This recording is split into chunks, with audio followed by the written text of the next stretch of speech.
what mistakes have you made and what have you learned from them?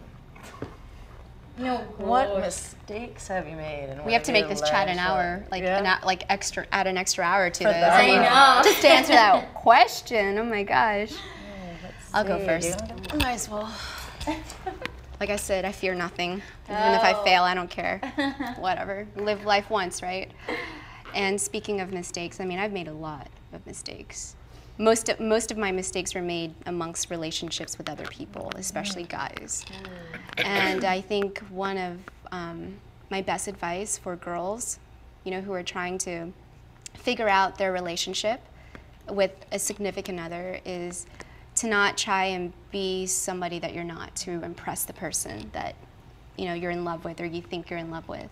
And that was my biggest mistake, was I was constantly trying to be this perfect girlfriend, even though it was eating me away, even though I knew, like, this is not who I am. I'm pretending to be someone I'm not, just so that you can like me, just so that I can get a positive reinforcement from you. Like, that was my problem, was that I was setting myself up for a huge disappointment, changing myself instead of accepting who I was to impress someone that probably didn't love me as much as, you know, as much as I thought that person would have.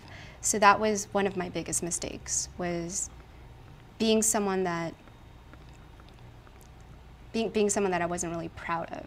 You know, I don't know if you guys get that in a relationship. You know, you make those mistakes, but let me tell you, I'm so glad I made those mistakes. You know, growing up, my mother would always tell me, don't do this, don't do that, and I used to be so annoyed. I said, Mommy, stop trying to control my life. Why are you always telling me these things? Now growing up and looking back, it's so true. I mean, she was just kind of giving me warning signs. And you can choose to pay attention to those warning signs, or you can choose to ignore them. Either way, they're right there in front of you. You can choose to run a red light, or you can stop. And for me, I learn my mistakes if I get in an accident. I know that I'll never make that mistake ever again, and that's how I am. So I've made a lot of mistakes, but moving forward, I got back up, and I told myself, you know what? It happened, past is the past. Don't do it again. I'm a stronger person. I'm a stronger person today, and I'll become stronger each day passes by. Oh.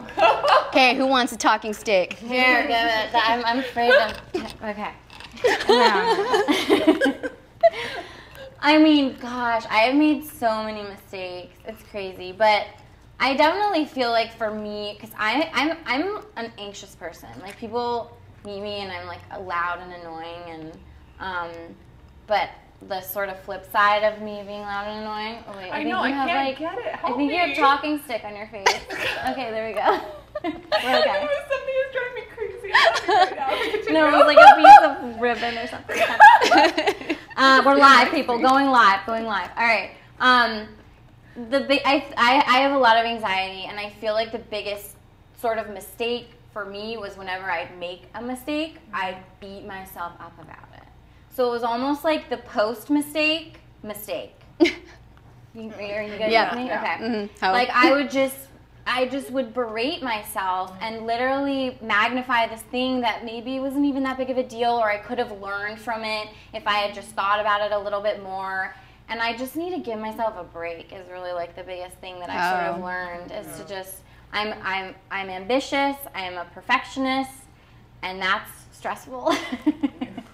So I need to chill out is what I'm saying. And yeah, I think probably the mistake that I regret the most, that I remember, that I really do regret, was I betrayed my friend in high school.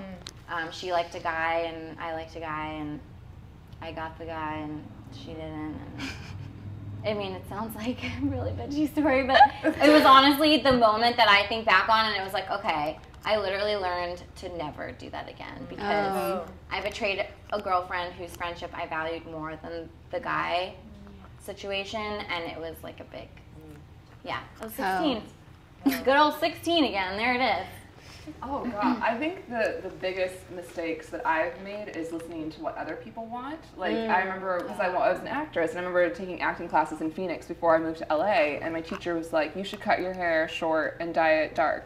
And I had like longer, like highlighted blonde hair, and I did what she said, and that kind of like started this pattern that I felt like when I came out, like my acting teacher was like, you know, pluck your eyebrows. So I plucked my eyebrows, and then another one's like, you should start wearing your hair straight and have bangs. I started doing that, and I think that just listening to other people and sort of doing what I wanted, there's such a power and a freedom when you just follow what you want to do. If you want to wear ripped tights, wear ripped tights. Like, who cares what anyone else thinks? Like, start figuring out who you are and not what anyone else thinks. Because like, your true friends are not going to be judgmental of you, and they're not going to tell you what you should do to make yourself better. If anything, they're going to build you up and support you for who you are.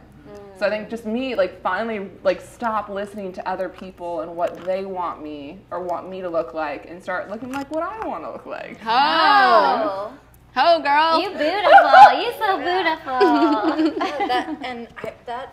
That makes me think of, it was the times that I didn't follow my own instinct, that I had that inner voice that was saying, don't do that or do that, or I was pursuing a career path because I thought that's what I was supposed to be doing.